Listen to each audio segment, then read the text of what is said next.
Nasal polyp അഥവാ മൂക്കിലെ ദശ ഒരു പ്രാവശ്യം സർജറി ചെയ്തു വീണ്ടും വരിക, അങ്ങനെ 3-4 പ്രാവശ്യമൊക്കെ മൂക്കിലെ ദശയ്ക്ക് സർജറി ചെയ്തു വീണ്ടും വീണ്ടും വരിക എന്ന് പറഞ്ഞാല് ഭയങ്കര സങ്കടമുള്ള കാര്യമാണ് അല്ലേ. സംഭവം വേറെ ഒന്നല്ല കേട്ടോ.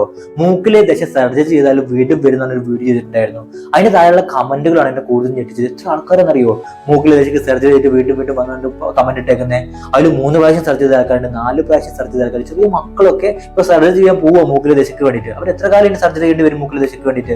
എനിക്ക് എല്ലാവരും പറയാനുള്ള ഒരേ ഒരു കാര്യം എന്ന് വെച്ചിട്ടുണ്ടെങ്കിൽ, നിങ്ങൾ 99% ആൾക്കാരിൽ മൂക്കിലെ ദശ വരാൻ കാരണം ഒന്നെങ്കിൽ സൈനസൈറ്റിസ് ആയിരിക്കും, അല്ലെങ്കിൽ അലർജി ആയിരിക്കും. അപ്പൊ നിങ്ങൾ പ്രോപ്പർ കാരണങ്ങൾ നോക്കിയിട്ട് പ്രോപ്പർ ട്രീറ്റ്മെന്റ് എടുക്കുകയാണെങ്കിൽ ഈ മൂക്കിലെ ദശ പൂർണ്ണമായിട്ടും മരുന്നോട് തന്നെ പൂർണ്ണമായിട്ട് മാറ്റാൻ പറ്റും.